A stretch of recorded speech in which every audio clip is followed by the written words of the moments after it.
Wait, where's the stream then? Can guys hear us? I think, yeah. Okay, they can hear us. Oh, Huge. huge. That's oh, amazing. we're back. We're so back, everyone. Yo. No way. It's not, okay. It's not Jover anymore. okay, guys. We're here to kick off where we left. We didn't progress any further. You didn't miss anything. We caught the stream dying pretty quickly, but I mean that's what happens. We practice the set up all the things. We test out everything for a whole 40 minutes before the stream starts, and then exactly when we go live, everything hits the fan. That's how it goes. But anyway, moving on. We have seed number 35. This is going to be Crumpet or Crumpy. Crumpet Fiddler, if anyone's been around long enough for that name. But also not quite making the cut for the top 32 here. We can see getting slightly better on the SV, relatively compared to the other things, but still overall struggling a little bit physicality-wise on some of these maps here. Yeah, pretty respectable, although unfortunately with I guess the overall average in terms of scoring, it's not it's gonna need more than just the 480k, 600k. Although it's quite a good sign that the long notes are not falling behind that much in comparison to other players in tournaments, especially. Yeah, and just to recap as well, if anyone missed that very start part of the stream that got cut off before, it was Jazza unfortunately getting the lowest seed there and being eliminated also. So this is the second player we have seen here.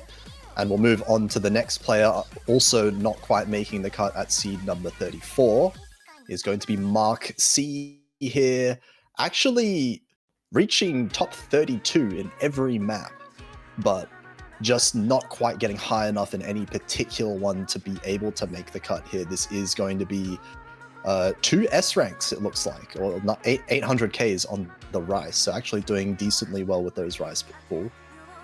Yeah, especially 840Ks. It's just right around 95-96%-ish. But if you can clearly tell that even with 840K, that's still around the edge of being the C32s and 31s, like you said before. So really, it definitely needs more work on the other side of the polls, especially like the SVs and long notes in particular. Yeah.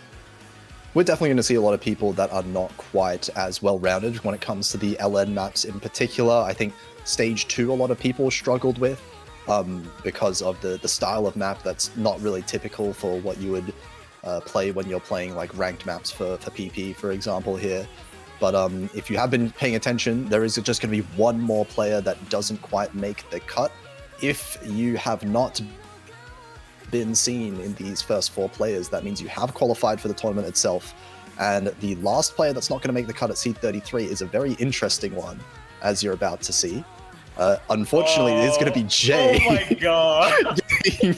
seed number 3 for SV, but not quite. I mean, it's pretty obvious knowing how Jay's. Okay. See, that's the interesting thing is that it kind of happens to a lot of people who are just basically like a one trick on terms of skill sets, and I think this is one of them. And SV is one of the strongest skill sets for Jay, but unfortunately on everything else, physicality does not make it for Jay. Yeah, I think propel themselves back up. Yeah. Jay not really suffering a little bit physical wise when it comes to Mania. Obviously Taiko is a different thing entirely, as we know. and I guess one key, that's for sure. and one key, yeah. But and anyone that knows Jay's Mania capabilities knows that he is a really strong SV player, always has been. So this SV seeding is absolutely not a surprise for me. I was kind of expecting this, but unfortunately not enough to be able to get top 32 here, so he will be eliminated here. We are going to be seeing the top 32 now, so at number 32, being able to make the cut for the lower bracket is going to be, drumroll, Knife 3 Rhythm. Go Knife Rhythm. Knife Rhythm, yeah. Definitely pretty much what you would expect to see in terms of score. Although it's a little bit on the side of maybe I guess the Rice scores are just under the C32 list, but everything else is pretty solid. Even the SV score on the rank 25 is pretty good as well.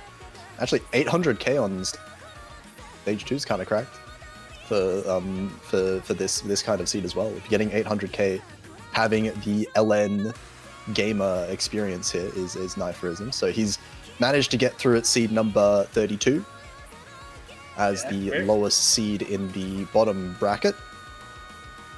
Very much props to Knifrism for hanging on into that rank, because otherwise it would have been Jay, I think, if it was the SV score that was able to even propel that back up. But this is enough for a top 32.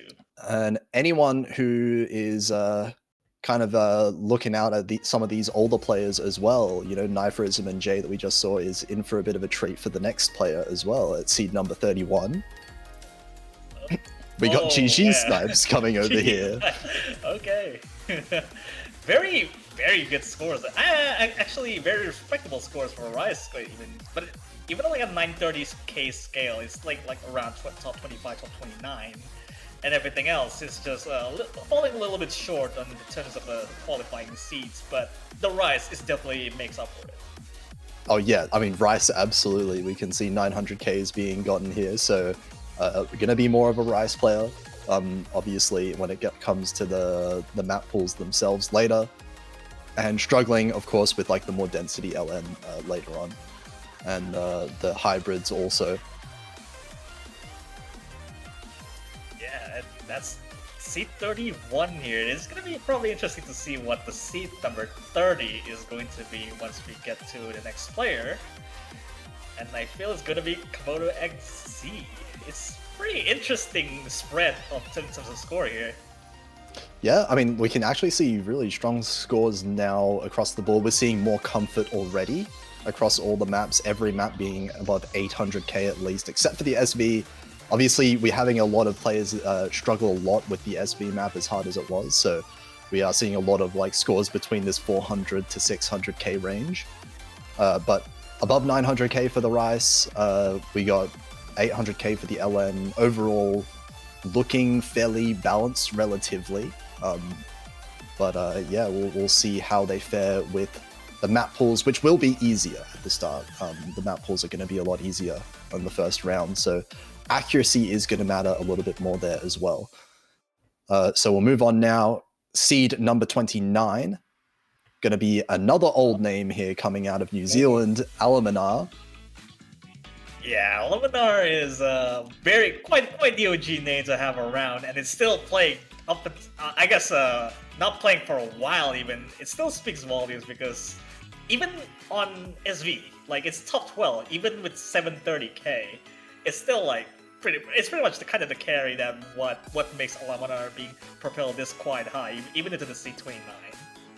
Yeah, I mean, you can see 700k is enough to get top 12 as well for SV, so that definitely helps a little bit. It doesn't affect the seeding quite as much as the other maps. We did weight SV a little bit lower since it will only be one map out of the map pools. But overall, we can definitely see Rice strengths for Alaminar makes a lot of sense. An old Turner player coming in here. And in particular, Divine being 950k is already kind of hitting some of these higher scores. The highest score we've seen really so far is that one there. So seed number 29, that was it. We'll have a look now at seed number 28. We're going to be seeing Jam and Claw coming in here a little bit higher. A little bit higher, and also definitely a much reasonable spread of scores in terms of average. Getting 20 on the SV with 613k is good as well. Rice scores in particular is also around the realms of not quite as Alaminar level in terms of scores, but it definitely carries around probably into like the week 1 map pools, especially. Yeah, definitely. Again, we're seeing more 900Ks on the Rice map. So a lot of these players, even in the low seedings, are doing fairly well on the Rice, it seems.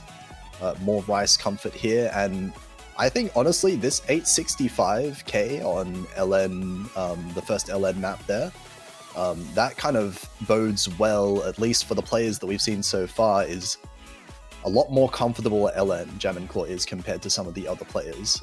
So that might help quite a lot in this lower bracket.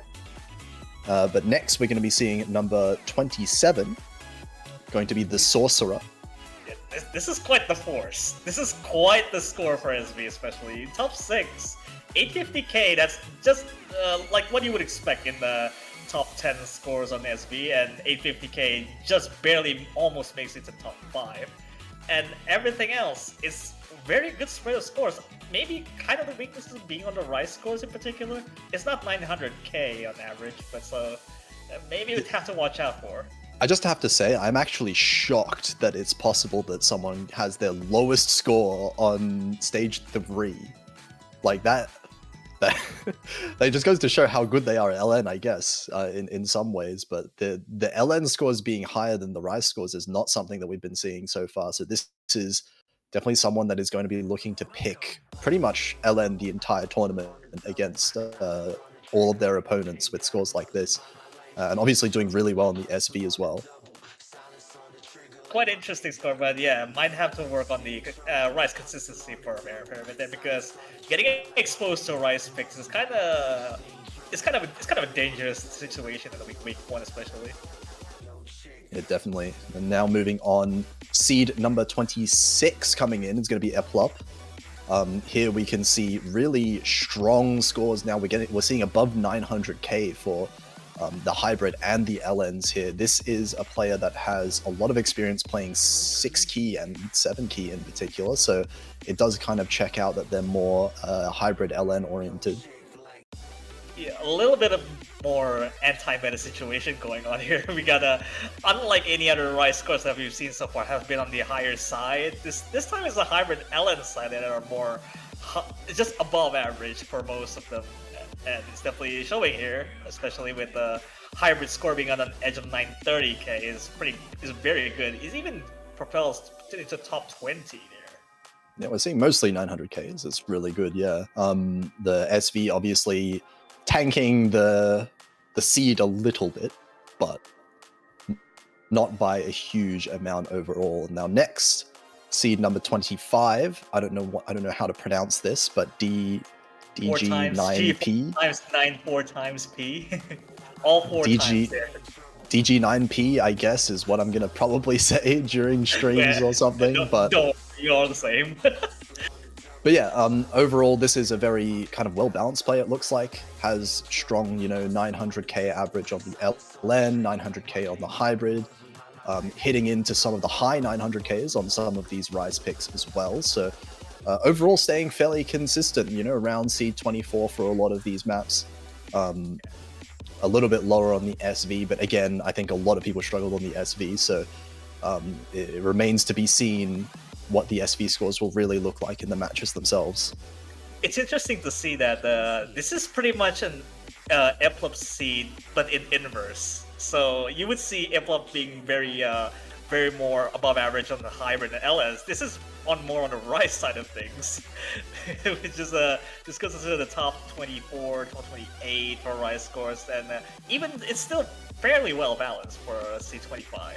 Yeah, and now just letting everyone know how the things will work, since we are now halfway into the qualified Group B.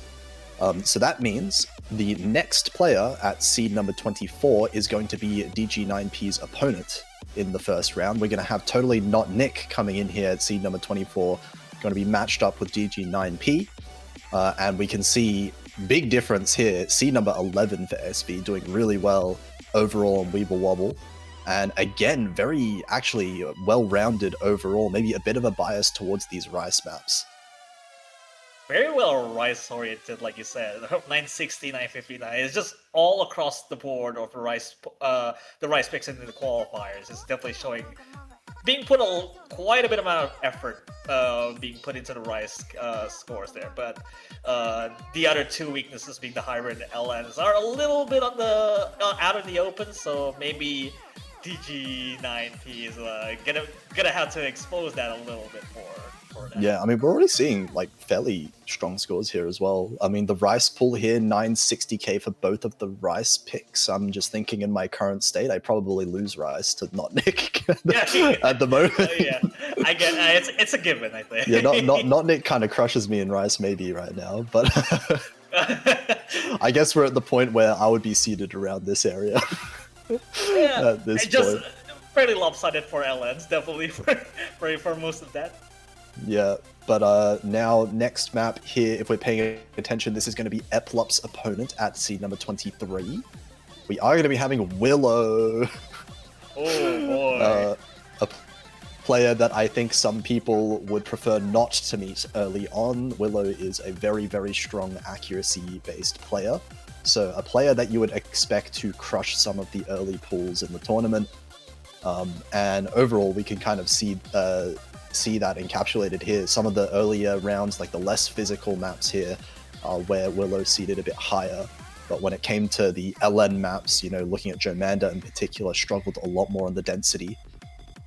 I'm scared that you say that this is Eplup's opponent because Hybrid and Longnose Eplup won by a fair bit there. So Willow taking on the Rise rig, so it's just basically a Rise versus Hybrid LN in terms of matchup.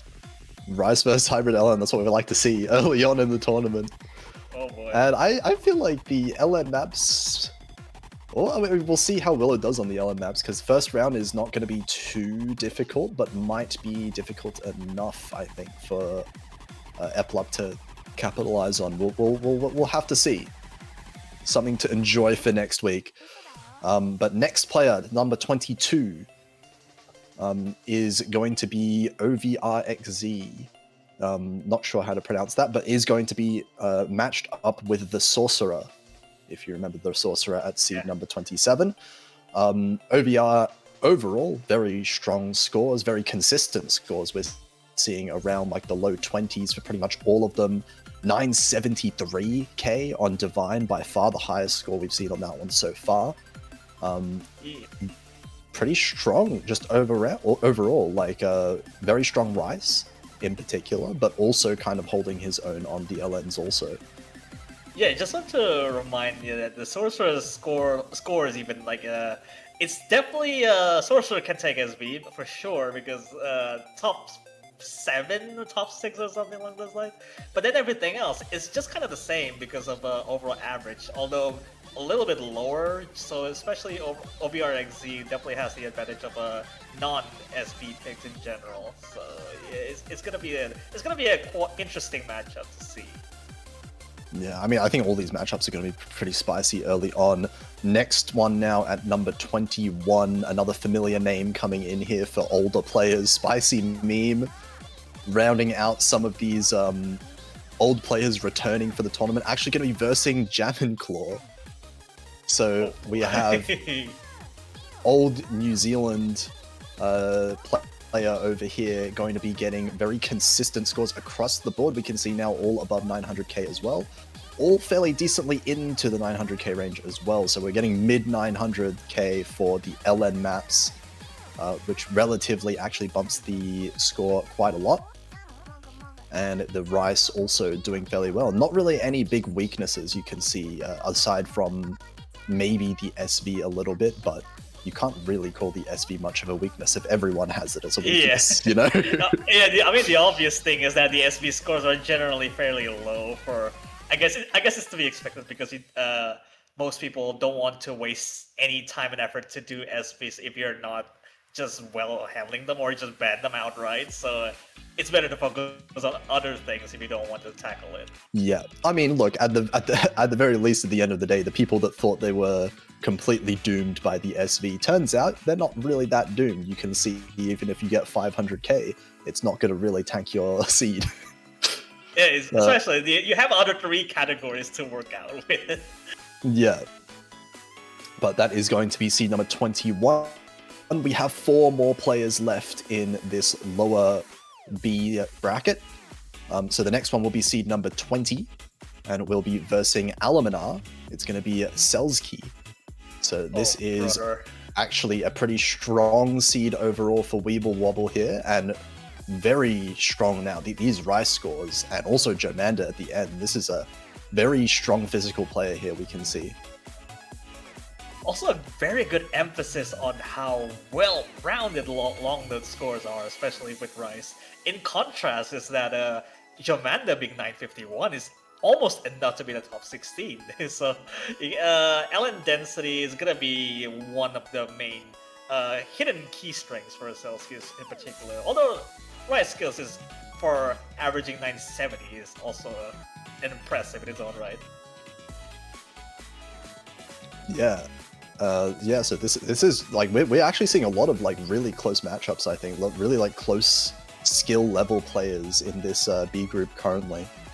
And Selski, I mean, with this kind of like indication, looking at some of these scores, like the Divine score, the Jomanda score, if they can keep that up throughout the late stages of the tournament, definitely going to be in contention for some of the top 3 perhaps of this bracket.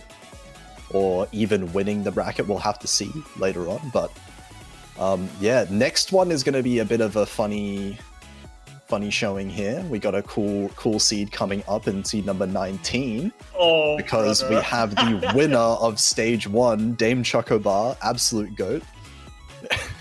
Yo, actually putting the amount of effort to do Weeble Wobble at 961. 961k is so good. 961 is crazy score on this map. That's like really impressive. It's funny how the SV score is better than any other hybrid in along those scores. I'll just say outright. I'm looking at this. Dame Chocobar probably got like. This is within 1, 2, 3, 4, 5, 6. Yep, the 7th highest average score. So if we average on C19? if we were to seed this tournament by average score only, Dame Chocobar would have been seed number 7, which is very funny. It's kind of unfortunate if you factor in that the other you have to average by seeding. So in particular, Rice is gonna be a lot more than they should have been. But 960k is like around the middle seeds in particular. Even hybrid along the scores are fairly respectable. But yeah, with the kind of lack of players currently that we've seen so far that are really comfortable with SV, I feel like Dame Chocobar is a solid contender for a player that protects SV every single stage and gets a free point. That's it's the crew K for Australia or New Zealand, you know? Yeah, I mean it's a good position to be in, and also obviously doing very well. I'm looking at Loopback in particular. 952 is actually a very solid score for a map like that, a very hard map to score well on, but it does look very good overall for Dame Chocobar in this bracket. Going to be the 3rd highest seed of Group B. So now, last 2 players, we're going to get the 2 highest seeds of Group B coming in. Number 18 is going to be the highest. Yeah, Gamta Games here, going to be the 2nd highest of Group B, going to be versing GG Snipes in the 1st round. Oh boy, this looking at the scores is even more well balanced. If we haven't seen like 976 and almost 950 for long the scores in general. Although it's an interesting thing that hybrid is not as strong as you might think you would see from like Rice and LN in particular. Yeah, the hybrid definitely did tank a little bit of the score here, and the LN's also struggling a little bit here, but we can see Rice is very solid. Like really strong Rice scores overall, averaging the mid 970Ks. Obviously going to be averaging even higher in some of these 1st round Rice scores as well. So if they have good accuracy, definitely expected to make it quite far in the tournament in the B bracket. SV also quite good, getting it's close to top 10. I mean, getting close to 800k on Weeble Wobble fares pretty well. At least looks pretty good going into the tournament for SV as well. So Pretty solid contender for picking SV as long as they're not versing Dame Chocobar, I guess.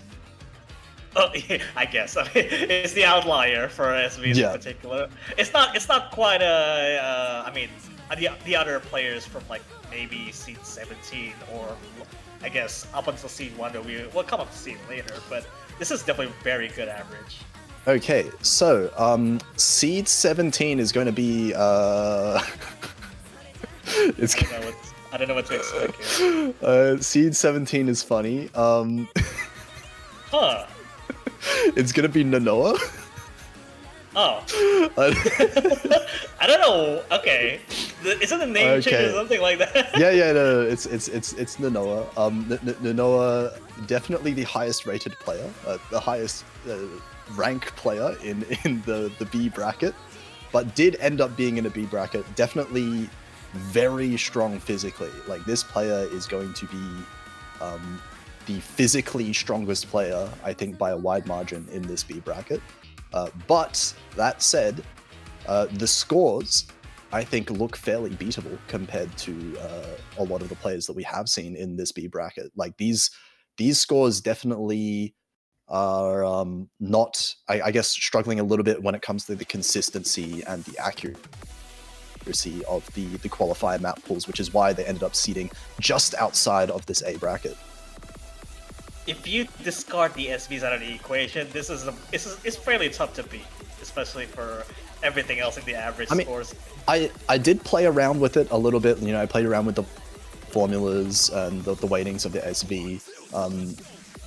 Nanoa here, Anthony Edwards, would not have gotten top 16 no matter what. Like, the gap between 16 and 17 was actually quite large. So there wasn't really any way that Nanoa would ever have been top 16 in the A bracket with these scores, unfortunately.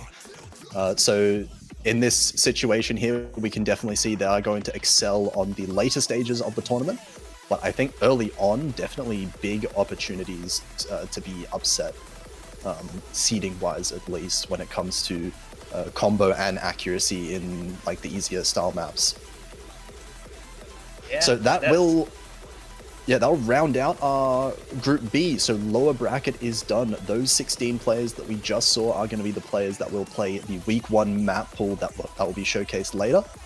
Anyone who has not been shown yet on the stream has qualified for the A group, and we'll see the order of that soon.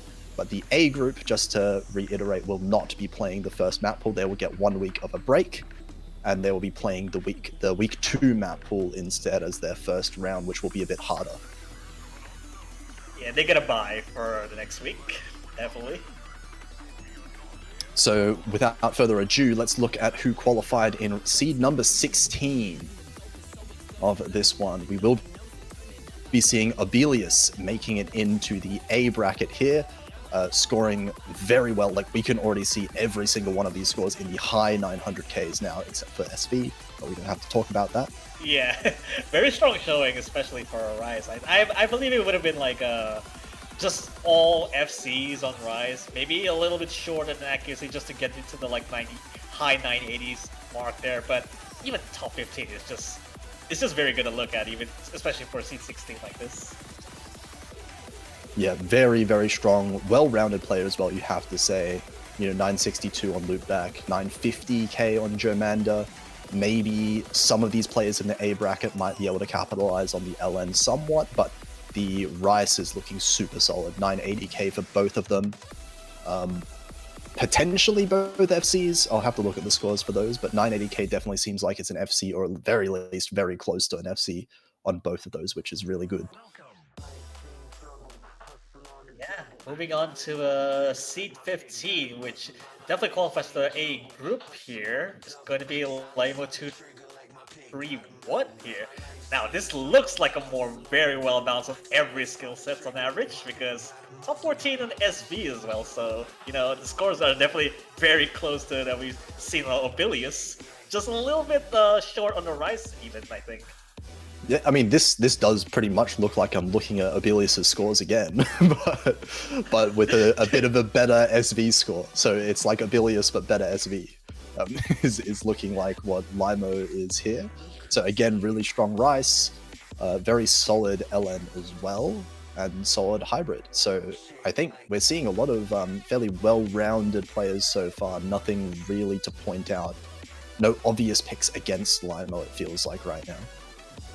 Yeah, at the very least for, I guess, the next pool that comes up right after the week 1, it definitely shows the consistency for Limo to be able to play any type of picks, really. Okay, now we're going to move on to our seed number 14. Going to be Gamey Fiery T. We can see now some really high seeds coming in. 988k on Divine. Super strong Rice player overall. Yeah, we're getting the higher 980s for Rice now, and it's like yeah, like we said, it's just that the SV kind of hurts that on the total seed a little bit there, but everything else is just fairly solid. Even the hybrid at 973 is like very good for that. Yeah, and again, we're seeing a lot of 500Ks for the SV. Doesn't matter. It's still, it's enough to reach seed 14, right?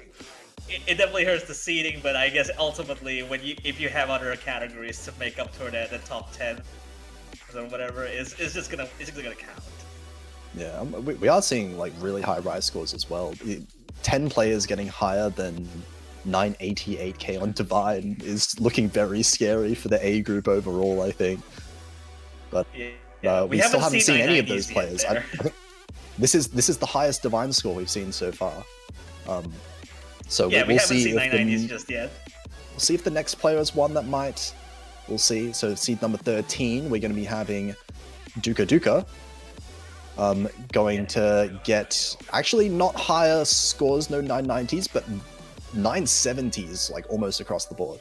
974k on Jomanda is the highest that I think I've seen so far. I think Gaming Fiery T has basically almost the same scores for Hybrid, for Grief and Malice. 973 as well. I don't know how the exact difference of that score was, but it's definitely quite scary to see that the overall deviation score difference is basically just a couple hundred points. Yeah, not much difference here. Maybe it looks like Duka Duka's weakness might be in that first LN pick loop back. So maybe LN coordination, LN release might be an area to attack, but I guess the caveat of that is I don't think there's many players overall that would say they're super comfortable with LN coordination overall. So might be fairly safe to call Duka Duka a good, well-rounded player overall here. Still placing 13, so going to be matched up against seed number 4. Might, yeah, we're going to be seeing some really high-level matchups, I think, in the A group coming up here. So next will be seed number 12. Going to be Nexility. Okay, I just need to think.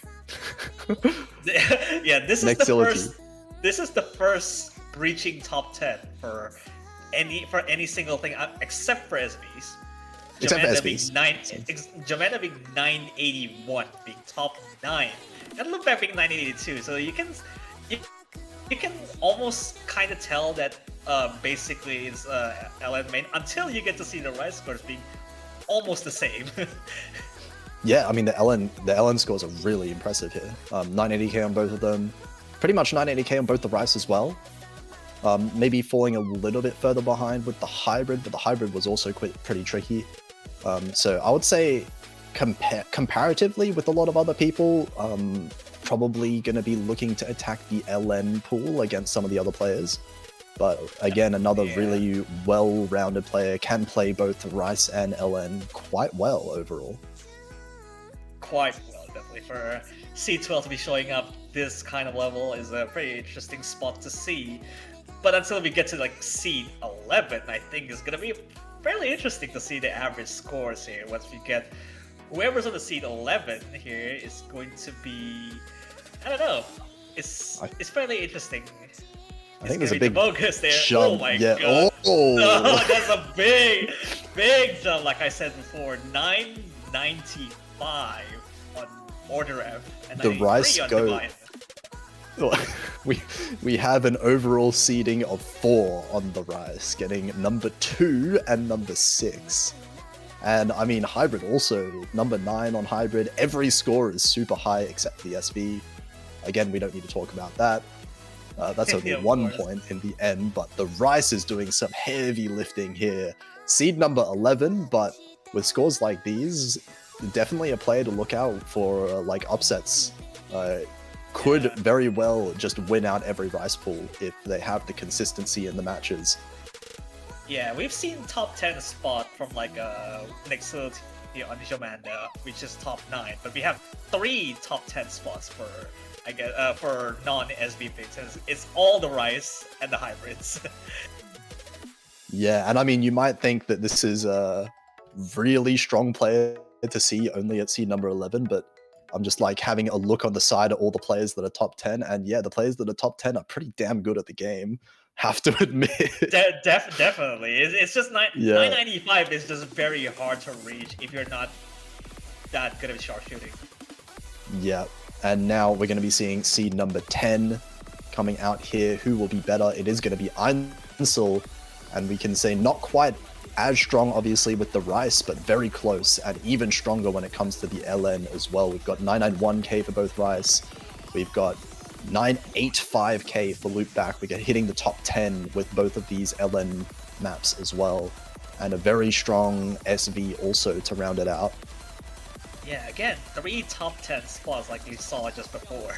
It's just more all-rounded, and especially taking into account maybe like the longer pick being on the 9085 for Loopback, Raze being also a top 10 as well. I mean, I guess Jomano also counts as top 10, so technically very well rounded, you can see. And kind of also, out of all the players we've seen so far, I would say Einsel is like the most experienced when it comes to tournament play as well, so probably one of the more consistent players, I would imagine, overall. I definitely know Einsel is someone who's quite good combo-wise also, so definitely going to be a strong player that will be probably continuing for a while in the tournament. It's hard to say when Group A is also strong, but yeah, I guess another chance for upsets for sure. Yeah, I mean, I guess if you count that Einsel needs to face against seed number 7, then I don't know what to expect about seed 7 then. Yeah, so we'll have a look now who is seed 9. A lot of these seeds now are going to be very close together. Hulhayak now, and oh man, these scores are scary. Brother. The lowest score outside of SV, the lowest score is 986k. 986,704. 9 score lower than Order F from the Rice figure. Yeah. So it is kind of scary to see that even 986k on Rice is just about to hit top 10. Yeah, this is only seed 9. This is a player that seeding wise is expected to lose their first matchup, which is a very scary thing to think about. The SV does tank their seeding just a little bit, but not by a whole much, you know. Yeah, we have been seeing quite a lot of SV scores being tanking, but I guess that's not the. If you just discard ASB, is just out of the for the Mappool later on. I guess it really doesn't matter. Yeah, for sure. And now, since we have reached the middle of the Group A qualified players, the next player at seed number 8 will be Hulhayek's first opponent. And at seed number 8, we'll see now is going to be Jord, NATO 1, Notori, whatever you want to say. Yeah, but again, this time around, average is like very solid with SV included. Yeah, SV included now. We're seeing some people who are getting really strong SV scores. Managing to get the S on Weevil Wobble definitely goes a long way here. 985, so keeping up with Divine in the Rice, but we can see definitely Jord, one of these players that is really strong when it comes to the LN hybrids. So high 980Ks on all of these LN hybrid maps means that definitely going to be able to I think it's going to be an interesting match. Fullhack versus Jord Yeah. on a lot of these LN hybrids that we assume are going to be picked early on. Yeah, because I think Hulheang has scores that are hybrid long loss that are not any lower than top 7, top 8. So Nater is just kind of like better version of the Hulheang, except for Rice, which are kind of fairly exposed, I feel. Yeah, absolutely. And now we are moving in top 7. This next player is going to be the first opponent of Einsel. It's going to be Blixer from New Zealand here. And more scores, more scary scores. 994k on both of these Rice maps. And if you remember, Einsel very strong when it comes to the LN hybrids. And we can see here Blixer, massive Rice player. Like Seed 5, 994 on both the Rice players. Gonna be a close matchup again. Yeah. Just not as strong as Einsel's hybrid and longlist there, but definitely what carries it is just Rice, basically on the top 5.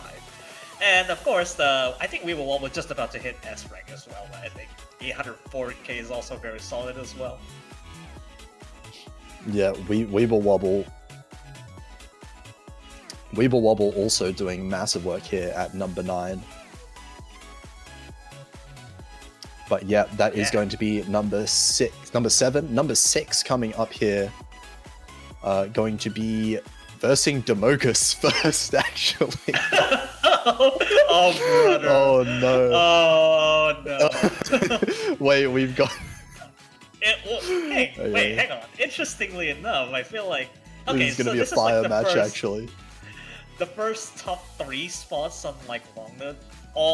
Both long node picks in general. I guess Hybrid and Rice is also fairly good too. Although I'm not sure because Rice doesn't seem that high for like a seed 6. I think, yeah, I mean, Luca definitely I think choked a little bit when it comes to these Rice maps. Could definitely probably do a bit better, but is very well known as an LN player just in general when it comes to 4-key especially. So doing well on the SV as well, but as you can see, you know, seed number 2 overall when it comes to the long notes, seeding 3rd on both of them, 990k is going to be very hard to beat the LN ability, and also a player that's good early on with the accuracy as well. So, I mean, actually bang a matchup, Demogus versus Ruka. Oh yeah, that is full-on, like, as much as you can, it's fully Rice versus LN matchup happening early on.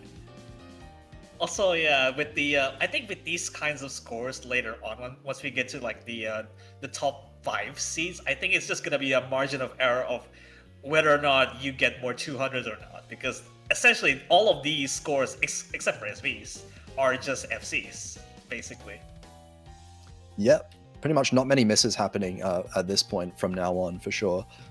But we will be seeing the top 5 now, so the 5th player, 5th highest seed, going to be versing Nexility, is going to be Cancel. So now we're seeing full sweep of single-digit seeds. Number 5 really on the SV. And not a single drop-off to be had in sight on any of these maps, just scoring well on every single one. Yeah, if you were to describe that being such an all-rounder of a player, I think this Cancel will be the one to do so here. Even like on Rise, it's just number 6 and number 4 scores basically 994 on average. Hybrid and Longless are fairly good, very good as well. So it's not a lot of weakness to speak of, basically on the seat on the top 5 seats, definitely. Yeah, I mean, really well-rounded. Not really much to attack here. But yeah, Nexility versus Cancel is going to be that matchup, it seems, here. So now we're getting into the top 4. Only 4 players left. If you've been keeping track, you could probably tell who it is, but it's just which order are they going to appear in at this point. Yeah. Whether or not they practice SV more. Yeah, I mean, these seeds, the top kind of 6 players were all fairly close to each other with one exception. So, yeah, I guess. yeah. But anyway, seed number 4 is going to be Rain. Please. Coming in here. Really, I mean, really strong player when it comes to accuracy and just overall consistency, so it does make a lot of sense. Placed number 4 on the SV as well, which helps. And number 2 we can see on 2 of these maps. Yeah, what surprised me more is that the highest average score is not on Rise and Long though. It's a hybrid. Out of all things I would expect from a highest scoring average, I would expect on Rise and Long Nut, but apparently not. Hybrid was the highest one out of all picks here. 993k on hybrid is just almost untouchable. Yeah, number 2 on Grief and Malice, number 2 on Loopback as well, so really strong at LNs, really strong at hybrids, 990k on Divine, really strong at Rice, at number 4 on SV. So we're getting all of these players up now. It's not really any weaknesses within any of these kind of top 5 players, top 6 players that we're seeing. Yeah, apart from maybe Rise, I think on the lower end of the scale. And yeah, Rain will be versing Duka Duka. That is going to be the matchup here. Yeah. So okay. Top 3 now. We have 3 players that haven't been mentioned. The next one here, a player that has been grinding some tournaments here and there, is going to be at number 3. It's going to be Crimsonite. And interestingly enough, we're back at square one with the... Crimsonite, out of all the players we've seen recently, did get a not so good Weeble Wobble score. So managing to score C3 despite getting 500k on Weeble Wobble is... Yeah, we're back... we're back to square one with the SV score, but everything else is just top 3 tops.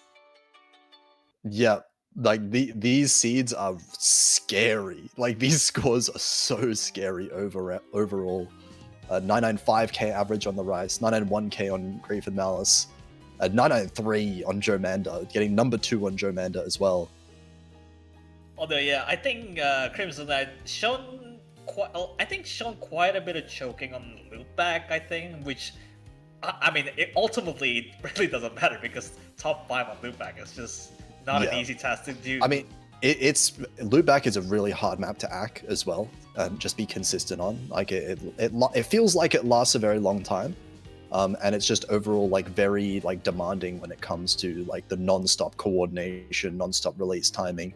So it makes sense for players to fall off a little bit in terms of accuracy there, but 987 I think is going to be very hard for most players to beat, just in general, as is kind of evidenced by number 5 still on that map. So we have top 2 players remaining. And I'm pretty sure if players have been keeping in mind who's in the tournament and who they've expected to be the top players, I'm sure they can guess which 2 players are left. And potentially which order they'll be in, but we'll see, because the number 2 player, drumroll, is going to be Genesis. Another one that I would expect to have very high scores on every single thing except SV. I think this is the one, once again, not even reaching the top 20 for SV, but everything else, number 3, number 2, number 6, number 4, all across the board, 997 on Divine. That is amazing. 997 is ridiculous. And I mean, if you can see that number next to the 997, it says number 2. Yeah, well, so that really leaves obscene. Number 1 up in the air. It is obscene that 997 is not number 1 on Divine, but we'll get to that when we get to that. If you guys remember back earlier on in the stream, Dame Chocobar, the GOAT, actually got a much higher average score, by the way, than Genesis. The SV effect. It's just because of that one SV thing. So Dame Chocobar going to be better than seed number 2 of the tournament, perhaps, if we seeded it by average score. Yeah, that's just how SV works. Yeah, I mean, otherwise Genesis will be doomed to like what, seed 8, seed 9 by the time this goes with that kind of scoring system. This is a player overall I'm going to expect to go like pretty much the entire distance. Like Gemus is 100% going to be a player that I would definitely at the very least be in strong contention for top 3, be in strong contention for grand finals. With players with scores like this, accuracy and consistency, we can see both being apparent here. And yeah, not really much. You could say hybrid is like falling behind slightly, but still 986k is not leaving much room. Yeah. The only single weakness is the hybrid, which is fairly understandable. Hybrids are just probably the hardest to score on if you're not that very well versed. Now, if anyone has been paying attention, which I'm sure people have been, we've having some attention being paid here. If I were to just get you guys to think for a little bit, how many times so far in this stream have we seen the number 1 on one of these maps? If you just kind of think back and remember how many number 1 scores we've seen on any of them. We're going to be seeing the answer to that next, because seed number 1 is going to be Joki. And the answer to that question was, we've seen it once. Only one top 1, I guess one on the leaderboard, that is, but apparently it's not on the SV, which is, surprise, surprise, every single thing is a sweep. 998 on average on Rice. Yeah, Joki swept a little bit. So yeah, we have not seen number 1 on any map except for We Will Wobble by Dame Chocobar. Shout out to Dame Chocobar, the only player to take another number 1 other than Joki. Even then, that's only like 4,000 points of difference, I feel, on Dame for Dame Chocobar on We Will Wobble. I think 961 was, I think, the top 1, and 957 is fairly close. But absolutely cracked scores. What is 998.9 on Divide? Well, I mean, it's to be expected from a player who actually pops up so much in tournaments, and even on the leaderboard rank scores. I feel it's just self-evident to see that he's going to be placed this high. So really, it's really just a matter of whether or not they can keep the consistency for every single picks.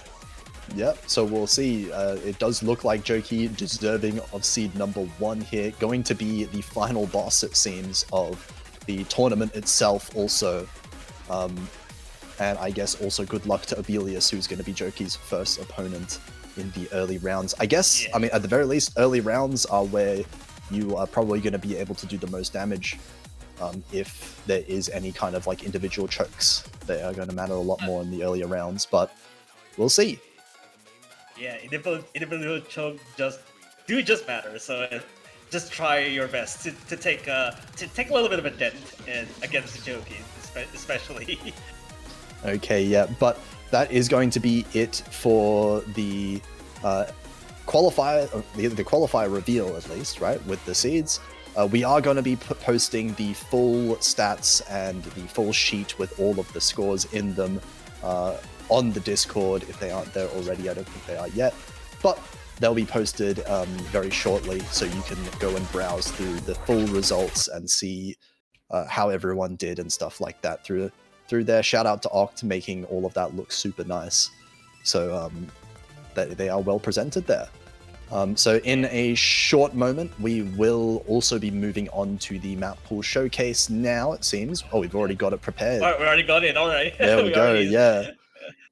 So now this is going to be for week 1 of the Mappool here. We've got just for the lower bracket. So all of the people from seed number 17 to 32 will be playing this in their matches in week 1 happening next weekend. This is going to be the first map we're going to be seeing, Snow Goose by Era Trooper on 1.1. It's going to be the speed map of the pool. Notably, maps are going to be a lot easier in this pool compared to the qualifiers, so even if you struggled a lot in the qualifier maps, not going to be as much of an issue here. This is going to be a much easier kind of ease into the tournament maps later on. Yeah, definitely a step down in difficulty, because I think in qualifiers, I think we showed like around 240 to BPM straight. This is just about a 30 BPM decrease, and then if you see the patterns by itself, it's just pretty straightforward. Not a whole lot of room on anchoring, except for maybe outer trails and all the likes. But as well, this is also very short. It's not even. It's like a TV size kind of chart. You would see the speed. 1.5 minutes, so any kind of mistakes are going to matter quite a lot. Map is already pretty much over, but as you said, 220 BPM, not too high, especially because they're all single streams. It's not Not much density really to speak of here. A lot of staircasey patterns that we can see, and ending with a bit of a jump trail. So fairly straightforward as far as the density goes and the patterning goes. Going to be a little bit more AC focused, but at 220 BPM, going to be, I guess, one of the higher BPM maps of the pool here. Yeah, moving on, we get to see the next pick is going to be, I think it's our Rise 2, yeah? This is going to be Refrain by Ballistic here. I think this is going to be our I guess jump string or handstring pick, I would say, if you're keeping track for the Rise categories. So this is going to be a jump stream map, another fairly short one, less than 2 minutes as well, a lot lower BPM, but that's definitely made up for in the patterning and the density. We can see a lot of hands happening, a lot of little kind of split trills happening, and we did see some bursts as well just before, so this one's a bit less of a straightforward jump stream pick than what you would normally see. Definitely the bursts and the kind of split trills that happen between it make it quite difficult overall to AC, especially this being 1.1. Oh yeah, this is also like I think the burst by itself is just pretty much one Henscheli-esque, and it's also run 116 pattern, so it's not that much of a autopilot thing going on. And I guess in this chart is especially if you're very well focused on terms of hitting just 174 BPM, which is fairly normal, I guess, for in this kinds of speed. But hitting the burst is just kind of the challenge here. Yeah, the speed is not going to be too much of a problem. It's just these kind of bursts that we see here. It's really going to tank the accuracy. I think a lot of players are going to struggle to get really high accuracy on this one. But yeah, 170 should be fairly comfortable for pretty much all the players, at least for the physical side of things here.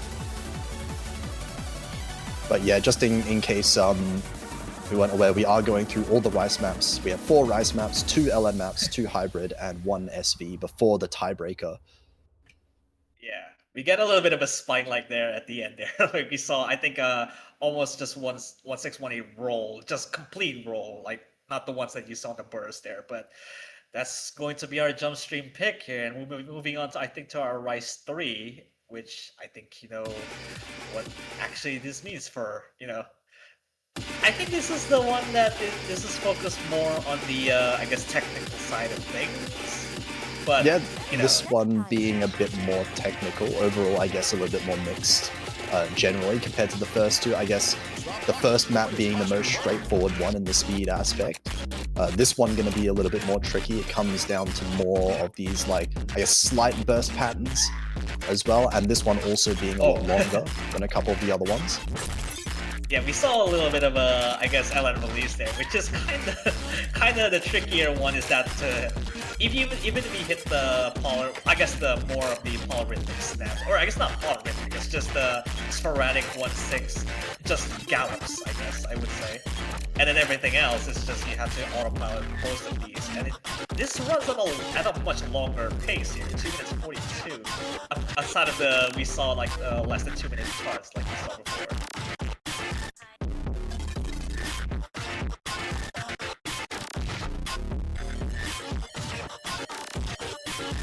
Yeah, this one definitely going to be testing the consistency a lot more with its length. Overall, not too technical. We do have a couple, that was a little bit of a column jack there. A couple of notes in there. Definitely some opportunities for some misses to come in. And then we get some of the taste, a little bit of a taste of a little bit of a jump stream. 1/6 jump stream, that is. So definitely a fairly varied map overall that we're going to be seeing here. Few jacks, few little bit of a, you know, stream sections coming in here. This jump stream kind of section, a bit more straightforward than the jump stream in the jump stream pick. So it shouldn't be too hard to be able to nail fairly well. And then you get back into this gallop, 1/6 gallops again. And especially if you introduce like that one outer trail, not trails especially, but it's kind of just, it's difficult enough to get your bearings on if you're not paying attention to the gallops.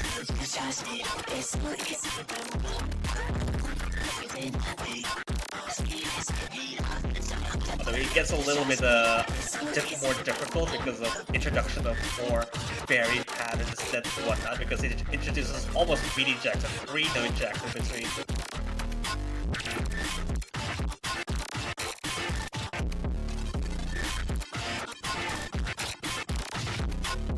Yeah, just to clarify as well, Group A will not be playing this map pool. Yeah, this is the week 1 map pool, which only applies for Group B, the B bracket, I guess you would say. Yeah. But this is going to be the last of the Rice maps coming in here. Rice number 4 is going to be Masquerade by M2U. We can see the BPM here a bit lower as well, 128. This is going to be, I guess, a little bit more kind of chord jacky. Not really that chord jacky. It's fairly easy to be called a chord jack map, but at least more chord oriented, a little bit higher in the density, a little bit lower in the BPM compared to the other maps of the Rice pool. It's just more mini jack focused rather than just chord jack straight up, because 128 chord jack is pretty ridiculous at this kind of yeah, not like full on chords, but like that's the kind of, at least the style of the map relative to the rest of the pool. This one gonna be one that I'm sure if you're comfortable with the BPM, if you're comfortable with the kind of mini jacks that you see here, is one that players could really attempt to sharpshoot as well. Like, yeah, I mean, the focus of this is just basically interchangeable mini jacks. Like, you see, there's the longest jack you see it only has 3 notes, like you saw before just now. So in everything else, you just have to coordinate how to handle the mini jack or the jump. I guess jump jacks. It's being turned at some point. Like you saw that 3-note jack. Like again, right there. It's just basically what it really tests the consistency on basically on mini jacks and the transitions in between one of them.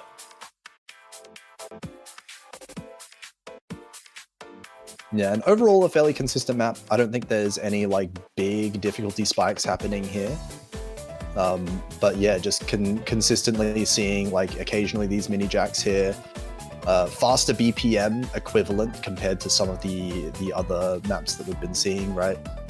128 mini jacks. We definitely haven't seen in any of the other maps so far in the pool. But about 2.5 minutes, so fairly comfy lengthwise, not too short, not too long. Yeah, this is like the second longest Rice pick, because everything else has been either TV size or just like we saw like the last pick before, it was 2-minute 40. So this is the second longest one. But even then, that's still fairly short because it really doesn't feel like a 2-minute long chart if you're just like tunnel vision everything and then the mini jacks. And we can even see with the replay, definitely possible to get very high scores on this one.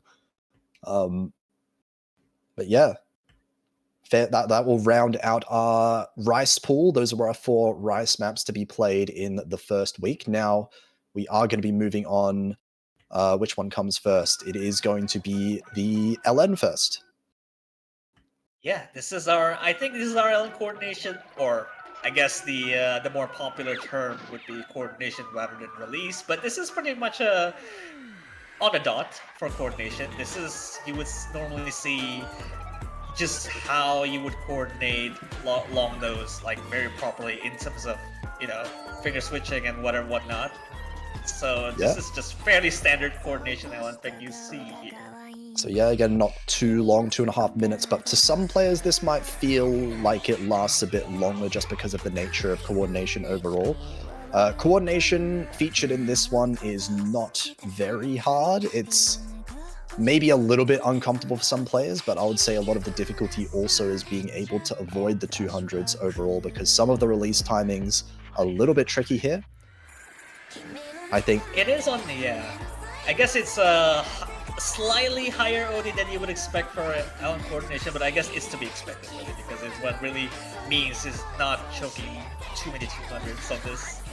Yeah, I would say a lot of the players in like this B group might find this one a fair bit harder than the Rice if you're not super comfortable with LN overall. But overall, it's a fairly forgiving coordination map as far as things are concerned. It's maybe just a little bit on the hard to act side compared to the rest of the pool, but combo wise, it's not too bad. Yeah, it is definitely not too demanding. When it feels like you're just coordinating a lot of things, but if essentially you're just I guess you're just chaining LNs back to back. It's not just staggered releases, even though there's some, but it's not really that hard. Yeah, I don't think the staggered releases are too bad, but definitely bad enough to maybe get a few 200s here or there. I think most of the players here in the lower bracket are going to be mostly focused on the combo side of things when it comes to a map like this. So if you are able to hold on to the combo, maybe get an FC out of this one, I think you're doing it pretty decently with a map like this. Yeah, although the ending is a little bit more difficult because of the I guess the a little bit more elongated LN releases, but I guess it's not too bad overall though. Yeah, so that is going to be the first of the LN, more of the coordination map. We are going to be having a second LN map here, which is going to be the more density-focused one. This one going to be by Anathrax, mapping this one in particular. This one more density-focused, a lot faster, or at least it feels a lot faster. 155 BPM isn't that fast, but this one definitely feels fast. I mean, I guess it's fast because the way it patterns is like, it feels fast because it's a jump streak thing basically, but this is for LN, which almost revolves around density, and what types of LN density is you pattern this into a jump streak, which makes it a little bit dense, but it's really not that difficult. Yeah, so if you're kind of comparing this to LN1, this is definitely more dense than LN1 is, the first LN map before. A lot more like LNs being held simultaneously. It's also faster overall, a lot more notes being played, but the trade-off obviously is that these patterns to be able to play are very straightforward in comparison to LN1. It is very much more kind of jump streamy. You can kind of play it sort of like a Rice map at the cost of some accuracy, but at least shouldn't be, too physically demanding overall. Yeah, I think the only harder section is just because of the more elongated LNs, I think, in the proportion of adjustment, which makes it kind of feel like an illusion of semi-inverse, which it definitely is not, but it's definitely a challenge to make prove that. So you kind of just don't want to play it as like you would normally play Rice. Yeah, I will say I probably expect maybe LN1 to see some bans here, maybe LN2. Looking at the players that are in the B bracket, there were quite a few players that were not that comfortable when it came to the LN, so probably going to be some players that wanting to ban some of these maps. Well, I guess in terms of Qualifier, this is just the baby version of Shomanda, so I think that it pretty much seals it on the dot. Oh yeah, like. way easier than Jimanda. There's no question about that. So it's just the baby version. Although this, I think the ending is a little bit of a kind of turns into almost semi-inverse, full inverse. It's a little bit hard. It's a little bit hard at the ending, but just small opportunities for choke there, pretty much. But that is going to be it. We have 2 maps for the LN there. Those 2 that we just saw. We are going to be having 2 hybrid maps as well that are going to be shown right here. First one coming up here. This is going to be a map by CRISPR. This one being a bit more of a straightforward hybrid map in comparison to the second one that we'll see after. Yeah, this is just your very typical, I guess, typical rank, what you would normally see in rank chars for hybrids, which are very specific sections being thrown in at you, because you saw Rise and then you completely just transitioned into LNs a little bit. Just not LNs per se, but it definitely has some LN elements to it. Yeah, so we do see like a couple of LN holds being happening here. The mini jacks in between here might be fairly strong choke potential for some players here especially, but we can see a fair kind of mix between full Rice patterns like those and then a couple of these patterns that have kind of LN interweave between here. So maybe I would say a bit more of a rice focus overall, but we can definitely see some of these LNs being fairly intrusive in the middle of these rice patterns as well. Yeah, I think the jump stream itself is almost just as dense as the rice jump stream pick that we saw earlier before. So it kind of has the same difficulty level, almost as dense, but yeah, definitely the patterning of the dedicated jump stream pick is much harder. Like the patterning of that pick is actually pretty rough for the rice one. I would say, I'll probably say the jump stream rice 2 is probably the hardest rice map out of the 4 of them. But this one overall, it looks like, you know, the overall patterning, nothing too crazy other than a couple of those like mini jacks earlier on, and some of the LNs being played alongside might be a little bit tricky. Here we're seeing a bit more LN patterning just towards the end of the map.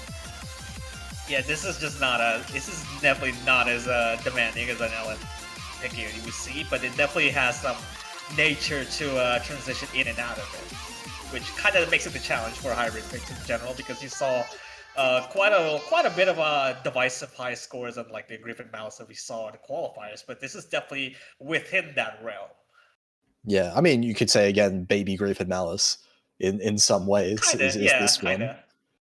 It is definitely on that scale, so we haven't seen the next hybrid. I guess the next and last hybrid, that is. Yeah, this one is going to be a much weirder of a hybrid in a nice way.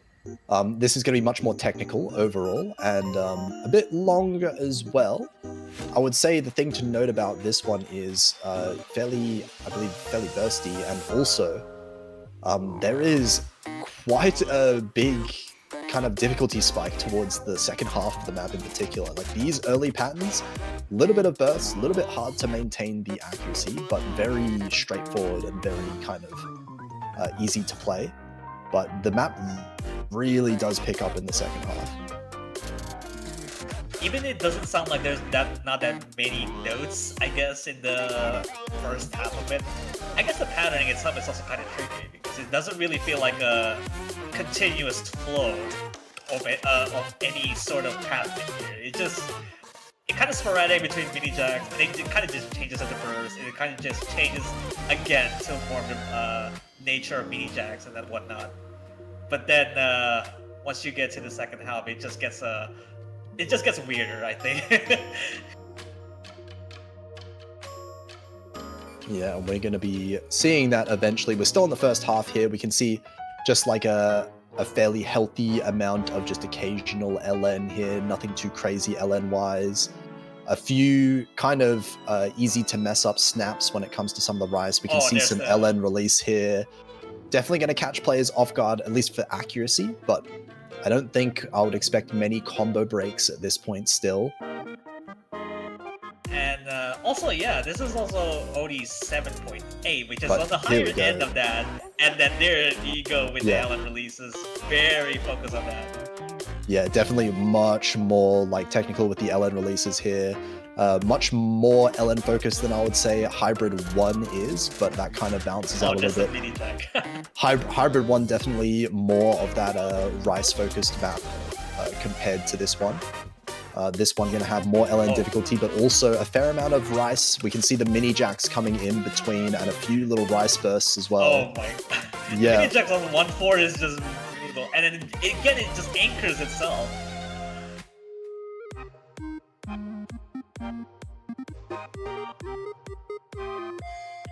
And those mini jacks, big choke potential. This is going to be a map that I don't expect to be picked immediately. Maybe actually by some of the higher seeded players might want to pick this as a bit of a, I guess, a more technically challenging pick if they want to avoid the more accuracy focused maps. I would expect this to be like a last resort pick, if anything. If not for, as the worst is being ignored for most. Yeah, and I mean, it's kind of weird to think this is like a 3-star map. It definitely feels a little bit harder than a 3-star map. Well, I mean, I guess it's just that it's just so backloaded because of the difficulty just comes out from the LN release and whatnot, and the mini jacks and anchors. So next we are going to be having our SV map. Now, I know players definitely did struggle on the Qualifier SV. This is a lot easier. So we are going to be starting nice and easy. This one is much more approachable for a lot of players. Going to be Sweet Dreams by Paturage. Trip down memory lane for those who are actually participating in 4DM. That is, if you're keeping up. Yep. But this one, kind of a banger song as well. We have a bit of a kind of bias towards reading a little bit. This one a little bit more reading focused with some fun little like bumps and teleports here. But we are going to be seeing just a couple of sections that you would have to kind of memorize or practice a little bit if you want to really get down. I mean, especially with it's just very telegraphed to a point that it's just really easy to keep your bearings on if you just like listen to it. It's very clear to what notes are going to, and then it's really easy to follow along. So like these patterns right here, the rhythm fairly straightforward. Might be a little bit tricky to get right on the first try, but I think overall fairly well telegraphs, just requires a tiny bit of practice to be able to do. This one, just overall, I think is fairly straightforward. Maybe towards the end, there's a little bit more aggressive with the SV things, making it a little bit harder to act. Yeah, but I mean, ultimately, with a good couple amount of tries, this should be fairly easy to score on. But yeah, no, Kniferism knows what's up. We're watching a replay from me without FL.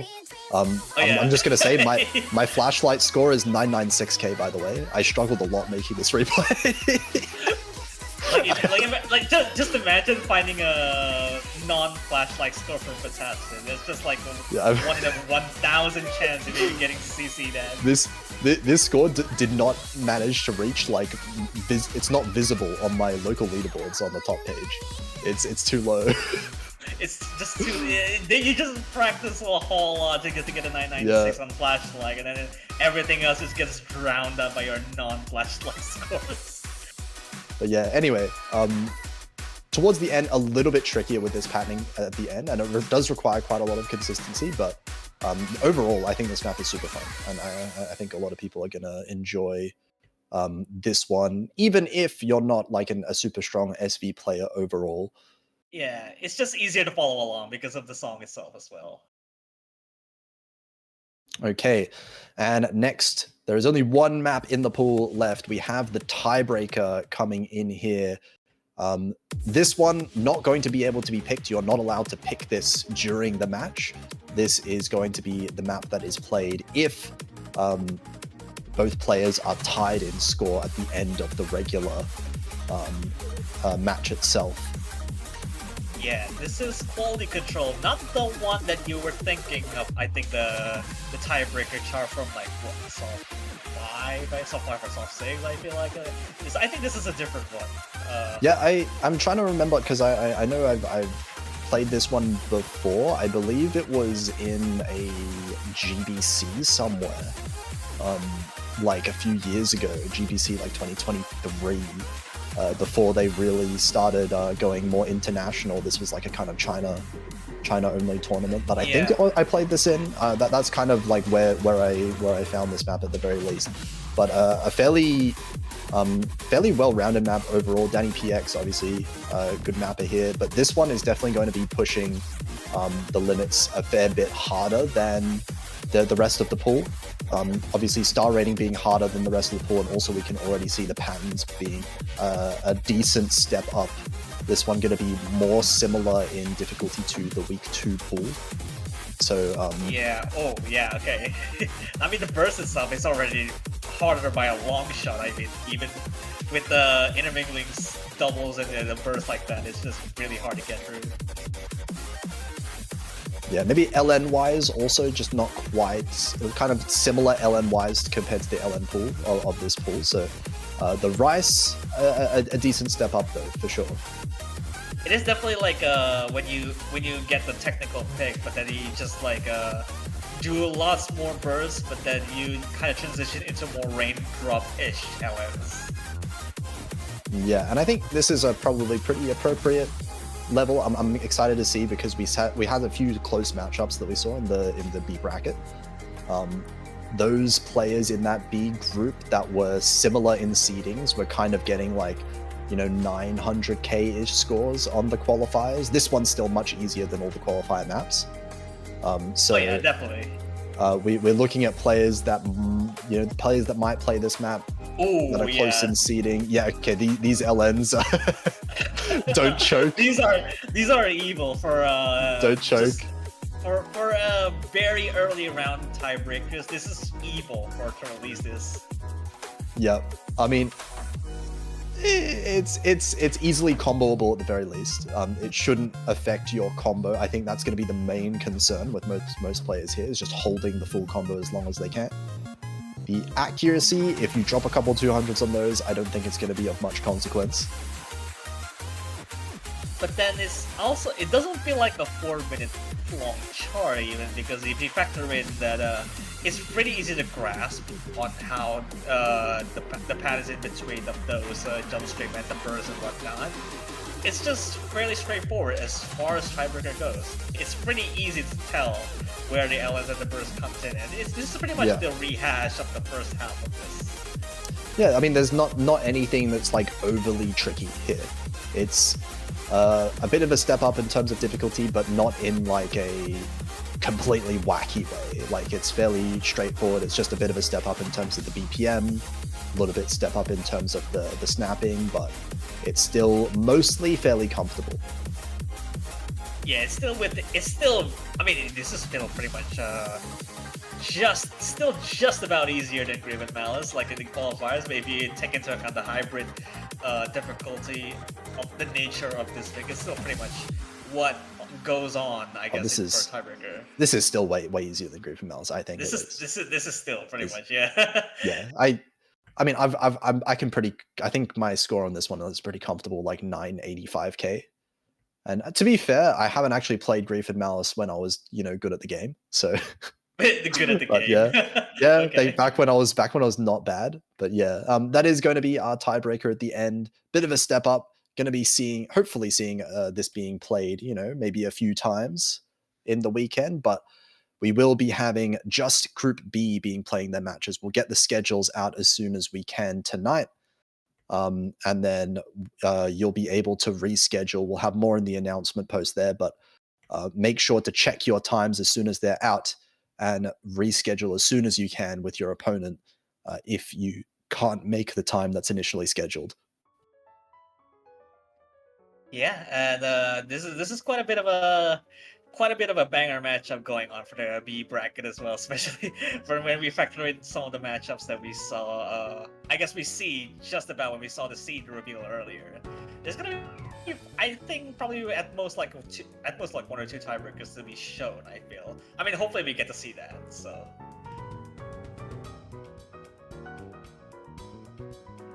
Yeah, absolutely. But that is going to be the end of the stream. Apologies for the technical difficulties at the start, but at least we got it running in the end, and it ended up going smoothly, I guess, after that. So hopefully that is our technical difficulties out of the way, and we'll have more smooth streams going forward. But yep, I guess good luck with the pool, good luck with the matches, and we'll see you again next weekend for the start of the tournament matches themselves. Yeah, thanks for tuning in. This has been Mipha and Potassium. We're signing off.